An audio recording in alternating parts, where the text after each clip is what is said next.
UDF സർക്കാർ അധികാരത്തിൽ വന്നാൽ തദ്ദേശ സ്വയംഭരണ സ്ഥാപനങ്ങളുടെ മദ്യനിയന്ത്രണ അധികാരം തിരിച്ചു നൽകുമെന്ന് പ്രതിപക്ഷ നേതാവ് വി ഡി സതീശൻ.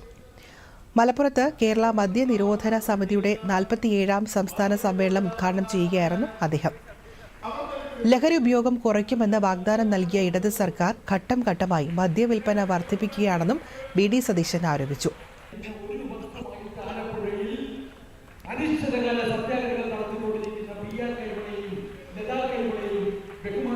ഇടയ്ക്ക് ഈ സർക്കാർ വില കൂട്ടും. അപ്പോൾ എല്ലാ സർക്കാരും ഉണ്ട് മദ്യത്തിന്. അപ്പോൾ ഒരു ന്യായം പറയും, ഉപഭോഗം കുറയ്ക്കാൻ വേണ്ടിയിട്ടാണ്. ഞാൻ ഇന്നാളെ നിയമസഭയിൽ പൊട്ടിത്തെറിച്ച് പറഞ്ഞു, ഒരു ഉപഭോഗം കുറയില്ല, മദ്യത്തിൻ്റെ വില കൂട്ടിയാണ്. ഇന്നലെ 3 ബഗ് കഴിച്ചിരുന്ന ആള് മദ്യത്തിന് വില കൂട്ടിയെന്ന് പറഞ്ഞിട്ട് ഇന്ന് 2 ബഗ്ഗാക്കും. ആ കൂട്ടിയതിൻ്റെ വിഷമത്തിൽ ഇന്ന് 4 ആക്കും. ഒരെണ്ണം കൂടി കൂടുതൽ കഴിക്കും. എവിടെയാ പൈസ കുറയുന്നത്? പൈസ കുറയുന്നത് എവിടെയാ?